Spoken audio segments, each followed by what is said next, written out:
pasti diberkati Tuhan hari ini. Katakan amin. Karena Tuhan kita adalah Tuhan yang luar biasa. Baiklah Bapak Ibu yang dikasihi Tuhan, selamat hari Minggu. Selamat kita beribadah, merasakan kasih, rahmat dan anugerah Tuhan di dalam kehidupan kita. Firman Tuhan hari ini saya kasih judul hidup yang bermakna. Ya. Saudara, ini adalah hari-hari terakhir, zaman-zaman akhir, tanda-tanda zaman sudah terdengar di mana-mana, sudah sama-sama kita alami. Namun dengan demikian, apa sebagai anak-anak Tuhan yang harus kita lakukan di dalam hidup di akhir zaman ini? Kita akan sama-sama buka di dalam Galatia pasal 6 ayat 3 sampai 5. Kita akan sama baca ayat ini bersama-sama. 2, 3. Sebab kalau seorang menyangka bahwa ia berarti, padahal ia sama sekali tidak berarti, ia menipu dirinya sendiri. Baiklah tiap orang menguji pekerjaannya sendiri, maka ia boleh berpegang melihat keadaannya sendiri dan bukan melihat keadaan orang lain.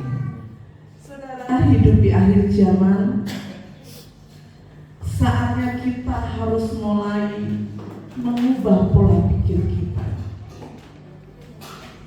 Ini adalah surat yang ditujukan kepada jemaat yang ada di Galatia, yang ditulis oleh seorang rasul Tuhan yang begitu mencintai Tuhan, yang memberikan hidupnya bagi Tuhan, bahkan dia persembahkan seluruh hidupnya untuk Tuhan.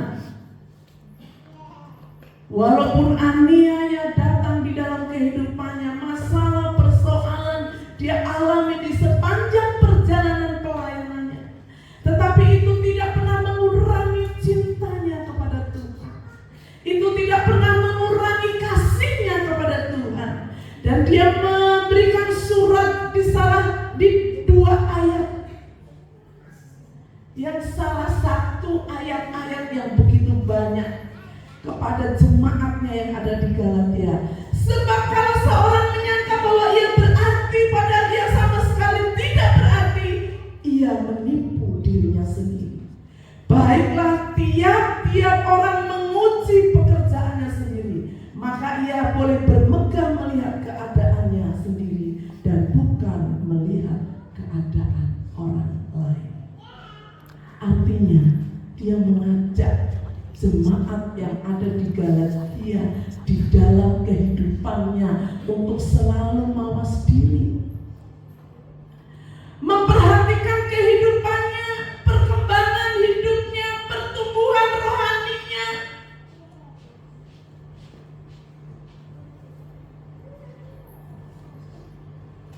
Dan bukan melihat keadaan orang lain. Dia juga pernah berkirim surat. Rasul Paulus pernah berkirim surat kepada Timotius.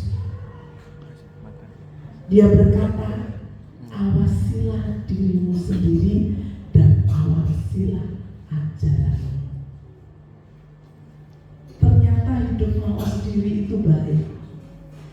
Kenapa seringkali kita diajak untuk mendengar firman, diajak untuk memiliki sebuah keintiman dengan Tuhan, supaya kita bisa mengintrospeksi diri hidup kita.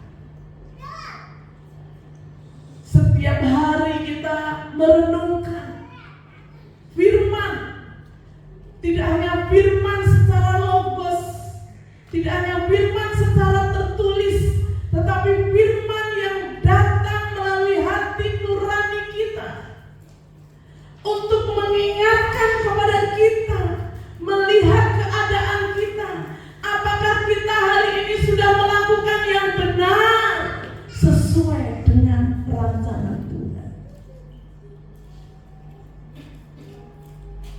Saudara, karena kalau kita memahami hidup kita itu karena anugerah. Katakan amin.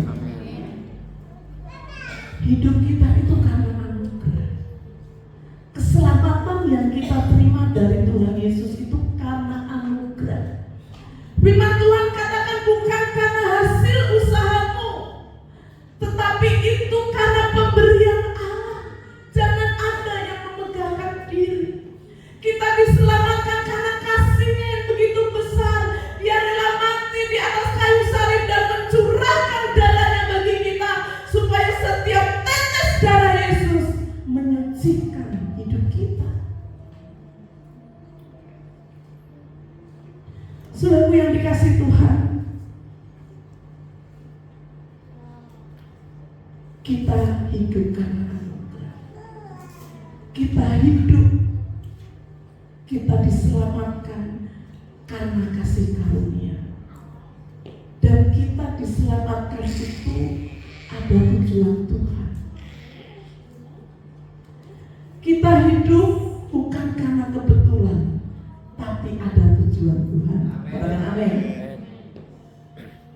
Firman Tuhan di dalam 1 Petrus pasal 2 ayat 9 berkata, tetapi kamulah bangsa yang terpilih, imamat yang rajani, umat kepunyaan Allah sendiri, supaya kamu memberitakan perbuatan-perbuatan yang besar dari Dia yang telah memanggil kamu dari dalam gelap kepada terang yang ajaib. Kita dipanggil dan dipilih oleh Allah. Kita dipanggil, dipisahkan dari gelap ke dalam terangnya yang ajaib, kata firman Tuhan. Karena ada tujuan Tuhan. Kehidupan orang percaya adalah kehidupan yang ada tujuan. Katakan amin. Aku diselamatkan karena ada tujuan Tuhan. Saudara diselamatkan karena ada tujuan Tuhan. Kita semua diselamatkan karena ada tujuan Tuhan. Dan itu harus menjadi catatan pribadi kita. Itu harus menjadi introspeksi hidup kita setiap hari. Untuk melihat keberadaan kita, bahwa aku diciptakan, diselamatkan, dipilih oleh Tuhan karena ada tujuan Tuhan. Amin.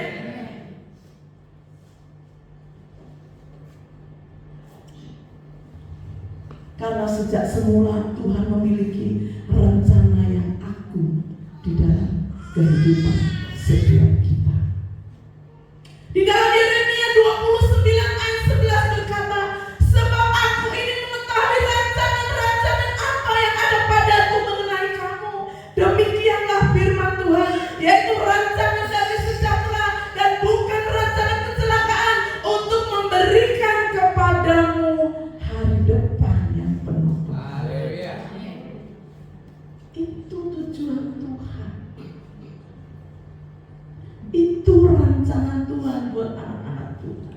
Itu rancangan Tuhan buat setiap kita orang percaya yang sudah dipanggil, dipilih oleh Allah, dipisahkan dari gelap ke dalam terangnya yang ajaib, untuk memberitakan perbuatan-perbuatan ajaib yang Tuhan lakukan, untuk menggenapi rancangan yang indah. Rancangan Tuhan adalah rancangan yang terbaik. Tidak ada rancangan yang buruk di dalam hidup kita. Kalaupun terkadang terjadi sesuatu yang menurut kita buruk, tetapi rancangan Tuhan tidak ada yang buruk. Karena ada satu ayat mengatakan bahwa Tuhan turut bekerja di dalam segala hal untuk mendatangkan kebaikan bagi orang-orang yang mengasihi Dia. Katakan amin. Sekalipun kadang kita menghadapi masalah di dalam hidup kita, tapi kita harus meyakini bahwa apapun yang terjadi buat kita, itu baik buat kita.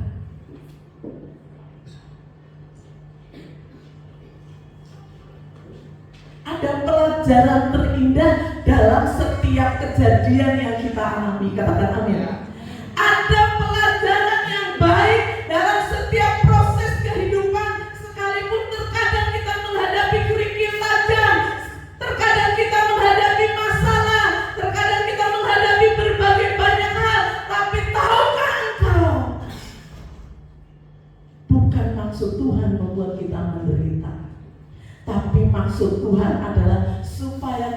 belajar dari setiap penderitaan, proses kehidupan yang kita alami. Katakan amin. Disitulah letaknya untuk kita selalu mawas diri bahwa rancangan Tuhan tidak pernah jelek buat hidup kita. Dia memberikan rancangan yang terbaik. Nah, untuk menemukan atau menikmati rancangan Tuhan yang baik itu, kita harus berusaha supaya hidup kita itu berjalan sesuai dengan rancangan Tuhan. Amin. Tuhan berkata bahwa rancangan Tuhan buat hidup kita adalah rancangan damai sejahtera. Tapi sering kita melihat keadaan kita bahwa kenapa kok justru saya sering mengalami ketidakdamaian, atau kenapa saya sering mengalami masalah yang membuat hidup saya tergoncang dalam hidup ini. Saudara, kalau di dalam Yesaya pasal 32 ayatnya yang ke-17, di sana berkata begini: di mana ada kebenaran, di situ akan tumbuh damai sejahtera. Katakan amin. Dan akibat kebenaran ialah ketenangan dan ketentraman. Amin. Nah, yang menjadi persoalan adalah kenapa kadang-kadang rumah tangga kita nggak damai, nggak tentrem, nggak tenang. Kenapa kira-kira? Kalau ada keluarga yang sampai hari-harinya ada piring terbang, kaki melayang, tangan melayang, kaki menendang, saudara, itu yang dikasih Tuhan, berarti di sana tidak ada kedamaian. Kenapa? Karena nggak ada kebenaran. Karena firman Tuhan itu jaminan, di mana ada kebenaran, di situ ada damai sejahtera. Itulah maksud Tuhan kenapa kita harus mengintrospeksi diri kita, mengawasi diri kita setiap saat.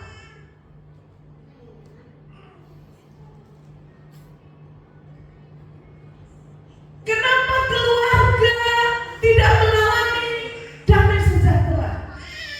Introspeksi, suami introspeksi diri, istri introspeksi diri, anak-anak introspeksi diri.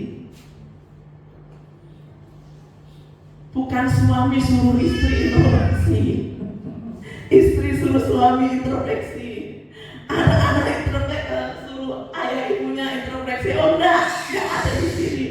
Karena firman Tuhan katakan awasilah apa tadi? Diri. Iya kan? Tadi ayat pertama kan berkata apa? Baiklah tiap-tiap orang menguji pekerjaannya sendiri, maka ia beroleh bermegah melihat keadaannya sendiri dan bukan melihat orang. Bukan suami ngeliatin istrinya di mana letak titik-titik yang salah, atau sebaliknya istri lihat suaminya di mana letak titik-titik yang salah, atau anak-anak melihat di mana letak, kecuali lagi evaluasi.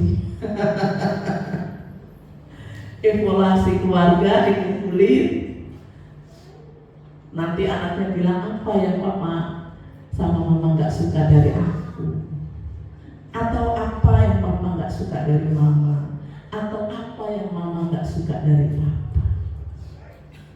Kemarin saya ngajar sekolah minggu, saya cerita tentangmu.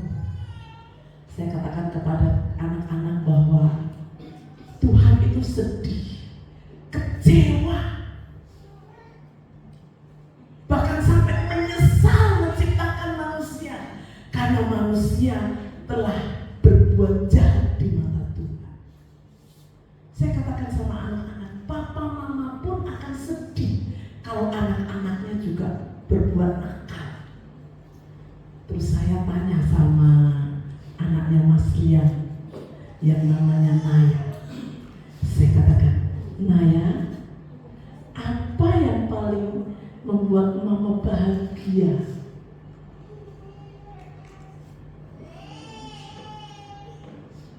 Dengan senang hati Naya menjawab,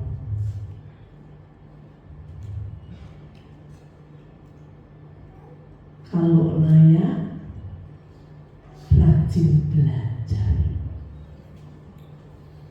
Anak kecil aja tahu. Tapi saya tanya sama si kembar, kembar, apa yang membuat mama papamu bahagia melihat kembar? Wah, jawabannya lebih rohani. Kalau rajin baca Alkitab. Punya anak-anak yang begini mah dahsyat, berikan melihat lagi Tuhan kita Yesus Kristus. Dan saya nggak mau kalah. Cewek-cewek udah saya tanya nih. Saya tanya sama El Kristo, El, apa yang bikin mama bahagia? Kalau El membantu mama. Bantuin apa, El? Jagain adik.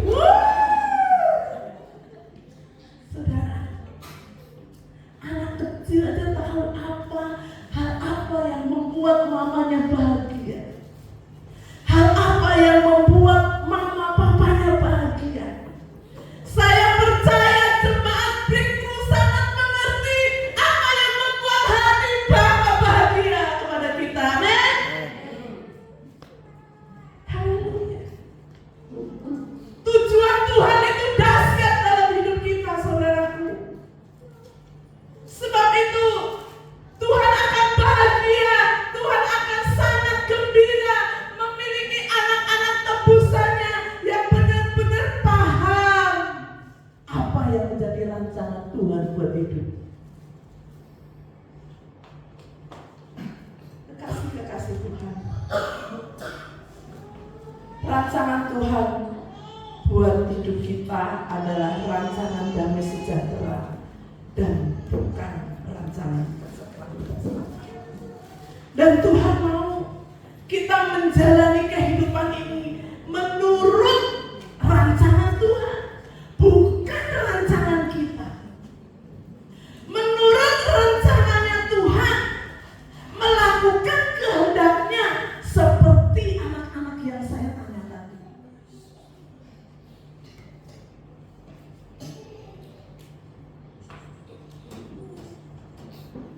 Saudara, Paulus ngerti akan rancangan Tuhan di dalam hidupnya sejak dia dipanggil.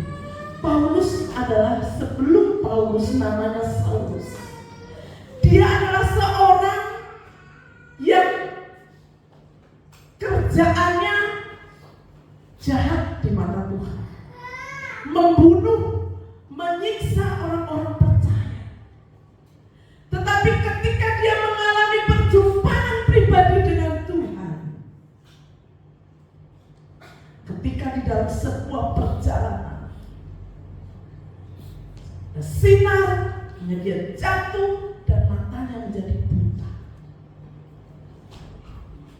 Akhirnya singkat cerita, dia datang kepada seorang yang Tuhan, matanya tercelik, dan sejak itu waktu dia jatuh itu dia mendengar satu suara, Saulus, Saulus, mengapa kamu menganiaya aku? Saulus, Saulus, mengapa engkau menganiaya aku? Kapan aku menganiaya engkau? Siapa engkau, Tuhan? Aku adalah Yesus yang kau aniaya itu. Apa yang kau lakukan kepada umatku itu berarti kau lakukan kepada. Saudara, ternyata kalau kita mau mengintrospeksi diri, setiap hal yang kita lakukan kepada anak-anak Tuhan itu kita melakukannya kepada Tuhan. Kalau kita berbuat baik kepada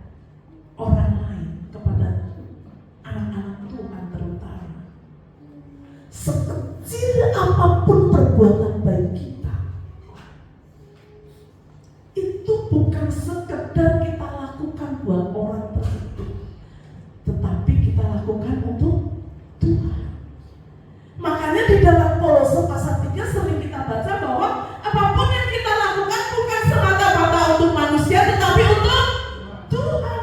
Apapun, mau perbuatan baik, mau perbuatan jahat yang kita lakukan, ternyata itu merupakan sebuah tindakan yang kita lakukan untuk Tuhan.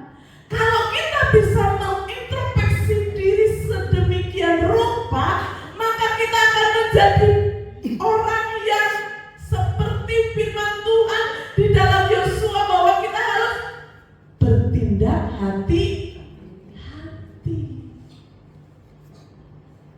Saudara, hukumnya Tuhan itu dahsyat loh.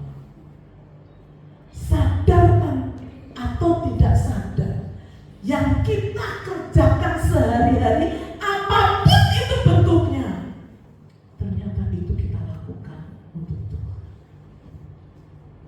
Kalau seperti itu, kalau kita selalu mawas diri dan memperhatikan hal itu, maka kita akan berkata seperti Paulus berkata di dalam Filipi pasal 1 ayat 21 sampai 22. Kita baca sama-sama yuk, 2-3. Karena bagiku hidup adalah Kristus dan mati adalah Tuhan. Tetapi jika aku harus hidup di dunia ini, itu berarti bagiku bekerja memberi buah yang baik. Kalau kita menyadari, memperhatikan diri kita sendiri ya, bukan memperhatikan orang lain, bahwa segala sesuatu yang kita lakukan itu ternyata kita lakukan untuk Tuhan, kita akan berkata kepada diri kita, karena bagiku hidup adalah Kristus, karena Kristus yang hidup di dalam aku. Saudaraku,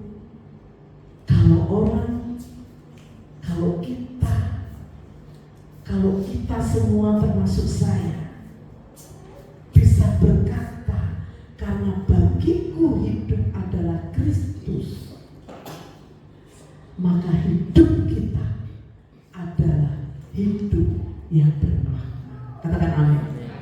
Itulah hidup yang bermakna.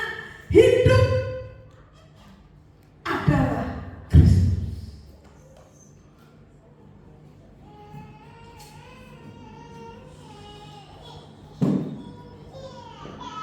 Artinya kita harus bertanggung jawab dengan kehidupan kita masing-masing, dengan cara kembangkan talenta, maksimalkan potensi yang ada, dan izinkan hidup kita mengalami perubahan, menghasilkan buah.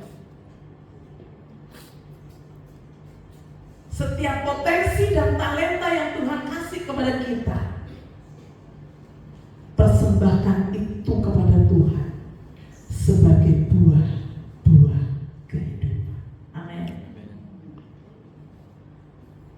Maka di ayat lain dikatakan, janganlah engkau jemu-jemu berbuat baik.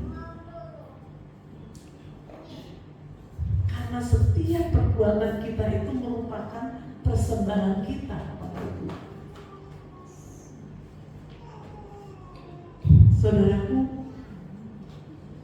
bahkan Paulus pernah berkata demikian di dalam Galatia pasal 2 ayat 20a.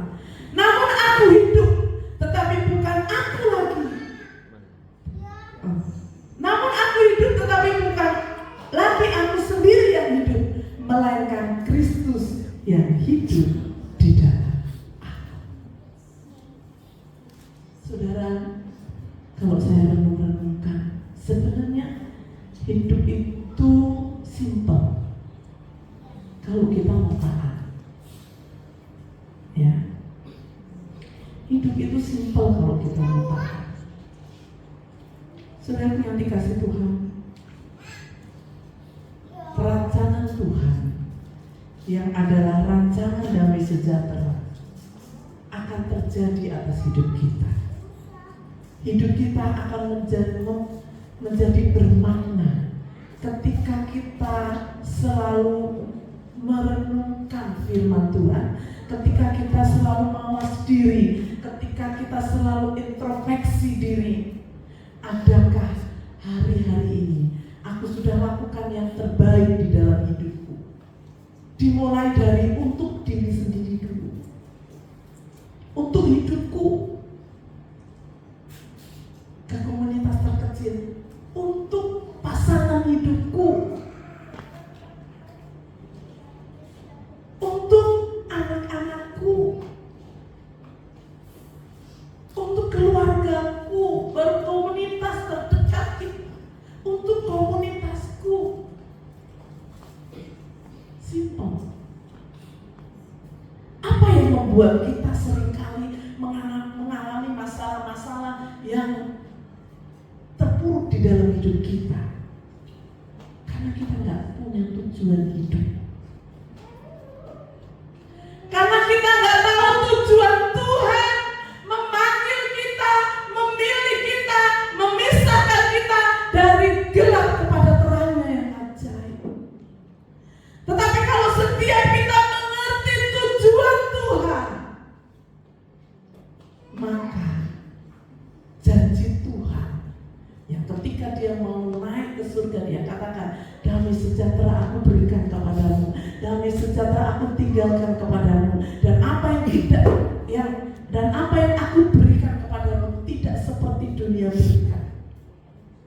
Itu benar-benar terjadi di atas hidup kita. Kenapa? Karena tujuan hidup kita jelas, untuk menggapai, menjalani rancangan Tuhan.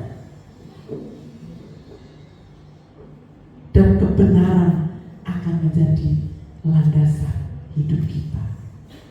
Kebenaran akan menjadi gaya hidup kita.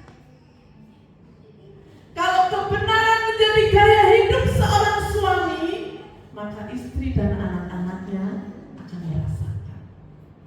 Kalau kebenaran menjadi gaya hidup seorang istri, maka suami dan anak-anaknya akan merasakan. Jadi masing-masing kita harus mentaklukkan diri kepada kebenaran itu. Karena di mana ada kebenaran, di situ ada damai sejahtera. Kebenaran itu akan menghasilkan ketentraman, ketenangan. Ingin rumah tangga kita bahagia, masing-masing isi rumah tangga keluarga harus mentaklukkan diri kepada kebenaran. Ingin komunitas kita mengalami kesatuan hati, kesatuan roh, dan kesatuan damai sejahtera, masing-masing diri harus mentaklukkan diri kepada kebenaran. Carilah dulu kebenaran. Gimana ayatnya masih? Carilah dahulu kerajaan Allah dan kebenaran, maka semuanya akan ditambahkan kepadamu. Bangunan tahap kedua akan diselesaikan oleh Tuhan. Amin. Kalau komunitas kita mencari kerajaan Allah dan kebenaran terlebih dahulu, maka berkat-berkat pasti mengikuti. Amin. Sampai selesai kemuliaan bagi Tuhan kita. Kenapa? Karena kita mencari kerajaan Allah dan kebenaran, semua yang kita butuhkan Tuhan tambahkan kepada kita. Amin. Haleluya. Makanya Pak Ketua Panitia gak pusing-pusing nanti. Karena semuanya terbeban. Karena semuanya tinggal di dalam kebenaran, diberkati Tuhan dan menjadi berkat. Hidup kita menjadi bermakna. Amin. Hidup kita jadi bermakna buat diri kita minimal, buat keluarga kita, buat komunitas kita. Amin. Bahkan bisa untuk menjadi berkat bagi orang lain. Saudara, saya rindu hidup kita semakin hari semakin dimaknai dengan sesuatu yang baik, dengan sesuatu yang benar, dan nama Tuhan dipermuliakan atas hidup kita. Akhirnya kita akan bangkit berdiri sama-sama. Kita akan baca statement terakhir melalui sebuah komitmen hidup. Iya. Silakan tim musik singer ya. Kita baca sama-sama ya. Jangan cuma baca, tapi renungin. Jadikan ini tekad, komitmen hidup kita setelah kita mendengar firman Tuhan pada hari ini. 2, 3. Jalani hidup dengan melakukan hal-hal yang penuh makna, yang memberi dampak yang baik bagi diri kita, keluarga kita, komunitas, dan sesama, sehingga nama Tuhan dimuliakan. Amin. Kita ngomong lagi, keluar dari hati bacanya, dan diakhiri dengan sorak bagi kemuliaan nama Tuhan. Amin. 2, 3.